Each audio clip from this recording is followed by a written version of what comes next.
അമിത് ഷായുടെയും കസേര തെറിക്കുമെന്ന കാര്യത്തിൽ ഉറപ്പായിരിക്കുന്നു.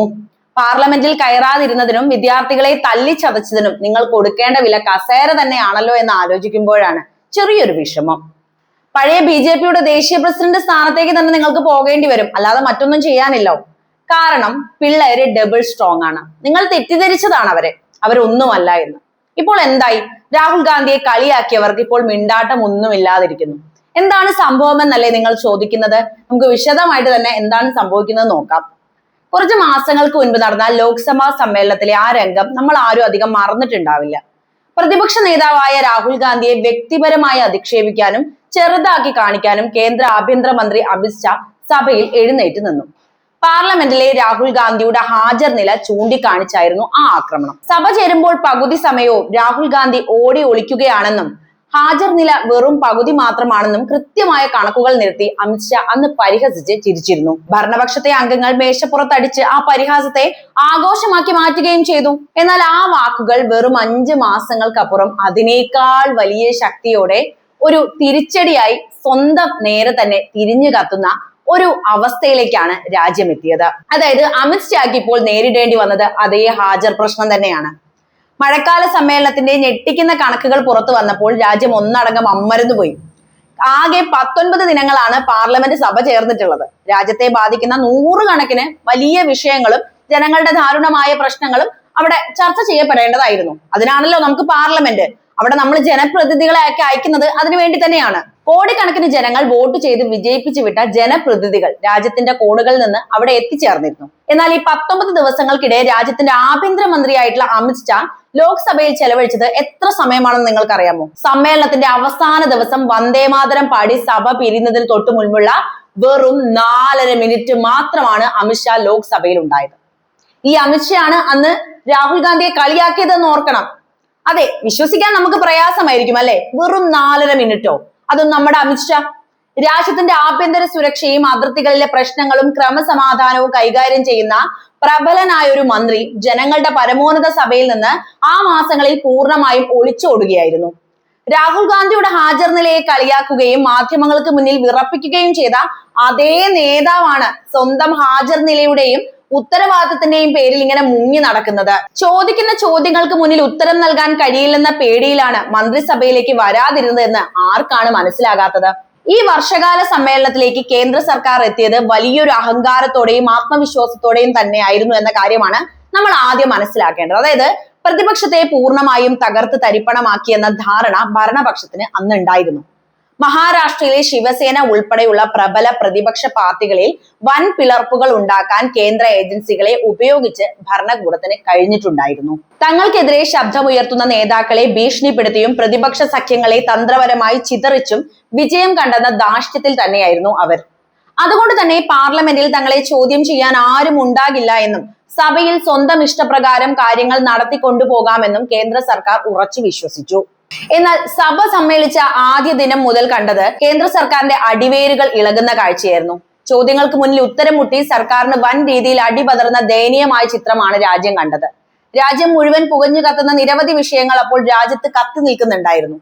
അയോധ്യയിലെ രാമക്ഷേത്ര നിർമ്മാണവുമായി ബന്ധപ്പെട്ട അഴിമതികളും സംഭാവനയെ കുറിച്ചുള്ള ഗുരുതരമായ ആരോപണങ്ങളും ഒരു ഭാഗത്ത്. ഇത് ജനങ്ങൾക്കിടയിൽ വലിയ ചോദ്യങ്ങളാണ് ഉയർത്തിയത്. അതിന് ഉത്തരം നൽകേണ്ടത് ആരാണ്? ഭരണപക്ഷം. ഭക്തിയുടെ മറവിൽ നടന്ന ഈ ഇടപാടുകളെ കുറിച്ച് സർക്കാർ മിണ്ടിയത് പോലുമില്ല. ഇതിനു പുറമെ ഇന്ത്യയിലെ ലക്ഷക്കണക്കിന് പാവപ്പെട്ട ഉദ്യോഗാർത്ഥികളുടെ ജീവിതവും ഭാവി പ്രതീക്ഷകളും വെച്ച് പന്താടിയ ചോദ്യക്കടലാസ് ചോർച്ചകൾ രാജ്യത്തെ പ്രക്ഷുബ്ധമാക്കിയ ഒരു സംഭവം. തീർന്നില്ല. ജൻസി പ്രക്ഷോഭത്തിനിടെ വിദ്യാർത്ഥികളെ തല്ലിച്ചതച്ച സംഭവം. തൊഴിലില്ലായ്മ ക്രമാതീതമായി ഉയർന്നതും സ്റ്റോർ തൊഴിലാളികളുടെയും സാധാരണക്കാരുടെയും പ്രശ്നങ്ങളും തെരുവുകളിൽ ആളിക്കത്തി. എന്നാൽ ഇതിനെയെല്ലാം അഭിമുഖീകരിക്കുന്നതിന് പകരം ജനശ്രദ്ധ തിരിച്ചുവിടാനും പാർലമെന്റിൽ നിന്ന് ഒളിച്ചോടാനുമാണ് കേന്ദ്ര സർക്കാർ അന്ന് ശ്രമിച്ചത്. ചോദ്യങ്ങൾക്ക് കൃത്യമായ ഉത്തരം നൽകാൻ ഭരണപക്ഷത്തിന് കഴിഞ്ഞില്ല എന്നതാണ് യാഥാർത്ഥ്യം. പക്ഷേ പ്രതിപക്ഷം ഇത്തവണ ഒട്ടും പിന്നോട്ട് പോയില്ല. അടിച്ചമർത്തപ്പെട്ട ജനങ്ങളുടെ ശക്തമായ ശബ്ദമായി അവർ ഇരു സഭകളിലും ആഞ്ഞടിച്ചു. സർക്കാരിന്റെ ഓരോ തെറ്റായ നീക്കത്തെയും അവർ കൃത്യമായി തന്നെ തുറന്നു കാണിച്ചു. ജനങ്ങളുടെ ചോദ്യങ്ങൾക്ക് മുന്നിൽ ഉത്തരം മുട്ടിയ കേന്ദ്ര സർക്കാരിന് പല ഘട്ടങ്ങളിലും സഭ നിർത്തിവെച്ച് ഓടി ഒളിക്കേണ്ട ഒരു അവസ്ഥയാണ് വന്നു ചേർന്നത്. ഇതിനിടയിലാണ് രാജ്യത്തെ വിദ്യാഭ്യാസ മേഖലയെ ആകെ പിടിച്ചുകുലുക്കിയ വൻ വിവാദം പൊട്ടിപ്പുറപ്പെട്ടത്. കോക്രോച്ച് ജനതാ പാർട്ടിയുടെ നേതൃത്വത്തിൽ ശക്തമായ വിദ്യാർത്ഥി പ്രക്ഷോഭങ്ങൾ രാജ്യത്തുടനീളം ആരംഭിച്ചത്. വിദ്യാർത്ഥികളുടെ ന്യായമായ ആവശ്യങ്ങളെ കേൾക്കാനോ അവരോട് ചർച്ച നടത്താനോ തയ്യാറാകാതിരുന്ന കേന്ദ്ര സർക്കാർ സ്വന്തം പഴയ അടിച്ചമർത്തൽ ശൈലി തന്നെ പുറത്തെടുത്തു. പ്രക്ഷോഭകരായ വിദ്യാർത്ഥികൾക്ക് നേരെ ദയയില്ലാതെ ക്രൂരമായ പോലീസ് അതിക്രമമാണ് അന്ന് അവർ അഴിച്ചുവിട്ടത്. രാജ്യത്തിന്റെ ഭാവിയാകേണ്ട പഠിക്കുന്ന കുഞ്ഞുങ്ങളുടെ ചോര തെരുവിൽ വീണ കാഴ്ച രാജ്യം കണ്ടു. വിദ്യാർത്ഥികളെ തല്ലിച്ചതച്ചും ജയിലിലടച്ചും ഭീകരാന്തരീക്ഷം സൃഷ്ടിച്ചും പ്രക്ഷോഭത്തെ അടിച്ചമർത്താൻ നോക്കിയെങ്കിലും അത് സർക്കാരിന് വലിയൊരു തിരിച്ചടിയും അതിനേക്കാൾ വലിയ തലവേദനയുമായി മാറുന്നതും ഈ മഹാരാജ്യത്ത് നടന്നതാണ്. ജനരോഷം വാനം മുട്ടെ ഉയർന്നതോടെ വേറെ വഴിയില്ലാതെ കേന്ദ്ര വിദ്യാഭ്യാസ മന്ത്രി ധർമ്മേന്ദ്ര പ്രധാന് സ്വന്തം സ്ഥാനം രാജിവെച്ച് നാണം കെട്ട് ഇറങ്ങിപ്പോകേണ്ടതായി വന്നു. സ്വന്തം തീരുമാനങ്ങളുടെ പ്രത്യാഘാതം നേരിടാൻ കഴിയാതെ കേന്ദ്ര സർക്കാരിന്റെ മുഖത്തേറ്റ കനത്ത പ്രഹരമായിരുന്നു ആ രാജി. എന്നാൽ തിരിച്ചടികൾ അവിടെയും തീർന്നില്ല. രാഷ്ട്രീയപരമായി ഏറ്റവും നിർണായകമായത് ബീഹാറിൽ നിന്നും കേന്ദ്ര ഭരണകക്ഷിക്ക് കനത്ത തിരിച്ചടി ലഭിച്ചു എന്ന വാർത്തയാണ്. BJP ദേശീയ അധ്യക്ഷൻ നിതിൻ നവീൻ ഒഴിഞ്ഞ മണ്ഡലത്തിൽ നടന്ന ഉപതെരഞ്ഞെടുപ്പ് ഫലം പുറത്തു വന്നപ്പോൾ BJP അക്ഷരാർത്ഥത്തിൽ ഞെട്ടിപ്പോയി. കനത്ത തോൽവിയാണ് അവിടെ അവർക്ക് നേരിടേണ്ടതായി വന്നത്. സ്വന്തം ദേശീയ അധ്യക്ഷന്റെ മണ്ഡലത്തിൽ പോലും ജനങ്ങൾ BJPയെ പൂർണ്ണമായും തൂത്തെറിഞ്ഞിരിക്കുന്നു. പാർലമെന്റിലെ പരാജയങ്ങൾക്ക് പുറമെ ജനകീയ കോടതിയിലും ഭരണകൂടത്തിന് തിരിച്ചടി നേരിട്ട് തുടങ്ങിയിരിക്കുന്നു എന്നതിന്റെ വ്യക്തമായ സൂചനയായിരുന്നു ആ ഉപതെരഞ്ഞെടുപ്പ് ഫലം. BJPയുടെ പൊള്ളയായ വാഗ്ദാനങ്ങൾ ജനങ്ങൾ തിരിച്ചറിഞ്ഞു കഴിഞ്ഞുവെന്നും അവർ മാറ്റത്തിനായി ആഗ്രഹിക്കുന്നുവെന്നും ഈ തെരഞ്ഞെടുപ്പ് ഫലം ഉറപ്പിച്ചു പറഞ്ഞു. പാർലമെന്റിന്റെ ഇരുസഭകളിലും പ്രതിപക്ഷം ഒരേ സ്വരത്തിൽ ശബ്ദമുയർത്തിയതോടെ സർക്കാരിന്റെ പല ദുരൂഹ പദ്ധതികളും പാളിപ്പോയി. തങ്ങൾക്ക് ഇഷ്ടമുള്ള രീതിയിൽ രാജ്യത്തിന്റെ ഭരണഘടനയെ തിരുത്തിയെഴുതാൻ ലക്ഷ്യമിട്ട് കൊണ്ടുവരാൻ ഉദ്ദേശിച്ച ഭരണഘടനാ ഭേദഗതി ബില്ലുകൾ സഭയിൽ അവതരിപ്പിക്കാൻ പോലും സർക്കാരിന് ധൈര്യമുണ്ടായില്ല. സഭയിൽ കനത്ത എതിർപ്പ് ശക്തമാകുന്നുവെന്നും സഖ്യകക്ഷികൾ പോലും കൈവിടുമെന്നും ഭയന്ന് ആ നീക്കത്തിൽ നിന്ന് ഭീരുക്കളെ പോലെ പിന്മാറി. ആകെ 12 ബില്ലുകൾ മാത്രമാണ് അവർ പാസാക്കിയെടുത്തത്. എന്നാൽ അതിലൊന്നും യാതൊരുവിധ ജനകീയ ചർച്ചകളും നടത്താൻ സർക്കാർ തയ്യാറായതുമില്ല.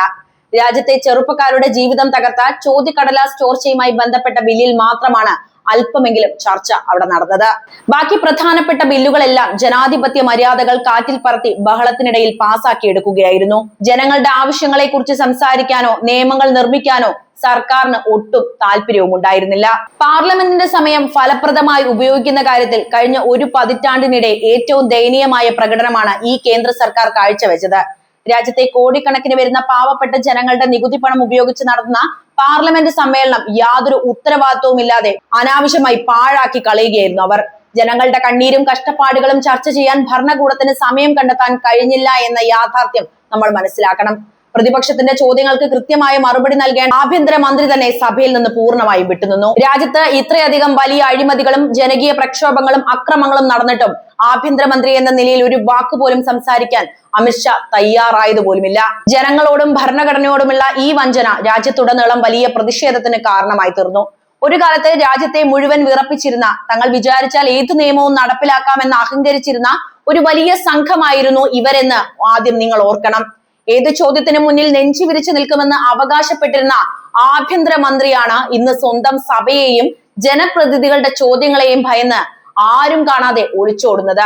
അമിത്ഷായുടെ ധൈര്യം എവിടെ? തീവ്രവാദികളെ വിറപ്പിച്ച ആ ശൂര്യം എവിടെ? അമിത്ഷായുടെ ഈ നിഷ്ക്രിയത്വത്തിലും ദയനീയ പരാജയത്തിലും പ്രതിഷേധിച്ച് ഒടുവിൽ CJP പോലും പരസ്യമായി രംഗത്ത് വന്നിട്ടുണ്ട് എന്ന വാർത്തകളാണ് പുറത്തു വന്നിരിക്കുന്നത്. അമിത്ഷാ എത്രയും പെട്ടെന്ന് സ്വന്തം പരാജയം സംബന്ധിച്ച് ആഭ്യന്തരമന്ത്രി സ്ഥാനം രാജിവെച്ച് പുറത്തു പോകണമെന്നാണ് ഇന്ന് രാജ്യത്തുടനീളം ഉയർന്നു നിൽക്കുന്ന പ്രധാനപ്പെട്ട ആവശ്യം. അദ്ദേഹം ആ കസേരയിൽ ഇരിക്കാൻ ഒട്ടും യോഗ്യനല്ല എന്ന് സാരം. രാജ്യത്തിന്റെ സുരക്ഷയും ആഭ്യന്തര കാര്യങ്ങളും നയിക്കാൻ ശേഷിയില്ലാത്ത, പാർലമെന്റിനെ അഭിമുഖീകരിക്കാൻ ഭയമുള്ള ഒരു മന്ത്രി സ്ഥാനത്ത് തുടരുന്നത് രാജ്യത്തെ ജനാധിപത്യത്തിന് തന്നെ വൻ അപകടമാണെന്ന് ജനങ്ങൾ തിരിച്ചറിഞ്ഞിരിക്കുന്നു. ഇന്ന് കേന്ദ്ര സർക്കാരും അമിത്ഷായും തങ്ങൾ സൃഷ്ടിച്ച വലിയൊരു രാഷ്ട്രീയ ഗർത്തത്തിലേക്കാണ് വീണിരിക്കുന്നതെന്ന് നമുക്ക് നിസ്സംശയം തന്നെ പറയാവുന്നതാണ്. അടിച്ചമർത്തലുകൾ കൊണ്ടും ഏകാധിപത്യ തീരുമാനങ്ങൾ കൊണ്ടും അധികാരം എന്നെന്നും നിലനിർത്താമെന്ന് കരുതിയവർക്ക് ജനങ്ങൾ നൽകിയ ശക്തമായ ഒരു ഓർമ്മപ്പെടുത്തലാണ് കേട്ടോ ഇത്. മറ്റുള്ളവരുടെ ഹാജർ നില നോക്കി പരിഹസിച്ചവർക്ക് ഇന്ന് സ്വന്തം ഹാജർ നില ലോകത്തിന് മുന്നിൽ കാണിക്കാൻ പോലും അവസ്ഥയില്ലാതായിരിക്കുന്നു. കാരണം എന്തൊരു നാണക്കേടാണല്ലേ അത്. രാജ്യത്തെ വിദ്യാർത്ഥികളുടെ ചോര വീഴ്ത്തിയതിനും സാധാരണക്കാരുടെ കണ്ണീരിനും പാർലമെന്റിൽ ജനങ്ങളുടെ ചോദ്യങ്ങളിൽ നിന്ന് ഒളിച്ചോടിയതിനും ഈ ഭരണകൂടത്തിന് വലിയ വില കൊടുക്കേണ്ടി വരുമെന്ന കാര്യത്തിൽ സംശയം ഒട്ടുമില്ല. അധികാരം ആർക്കും ശാശ്വതമല്ലെന്നും ജനങ്ങളുടെയും ജനാധിപത്യത്തിന്റെയും മുന്നിൽ ഏത് വൻ ശക്തിയും ഒടുവിൽ മുട്ടുമടക്കേണ്ടി വരുമെന്നും ഈ വർഷകാല സമ്മേളനം അടിവരയിട്ട് തെളിയിച്ചിരിക്കുകയാണ്. എന്തായാലും അമിത്ഷായുടെ കാര്യം ഏകദേശം ഉറപ്പായി കഴിഞ്ഞു. അദ്ദേഹത്തിന് നല്ലത് പഴയ പ്രസിഡന്റ് പദവി തന്നെയാണ്. അല്ലാതെ കേന്ദ്ര ആഭ്യന്തരമന്ത്രിയായി മിണ്ടാതിരിക്കാനല്ലല്ലോ ജനങ്ങൾ അദ്ദേഹത്തെ ഇവിടെ കൊണ്ടിരുത്തിയത്. അപ്പോൾ എന്താണ് ഈ വിഷയത്തിൽ നിങ്ങൾക്ക് പറയാനുള്ളത്? നിങ്ങളുടെ വിലയേറിയ അഭിപ്രായം എന്ത് തന്നെയാലും കമന്റ് ബോക്സ് ചെയ്തുമല്ലോ. മറ്റൊരു പ്രധാനപ്പെട്ട വിഷയവുമായി വീണ്ടും കാണാം. നന്ദി.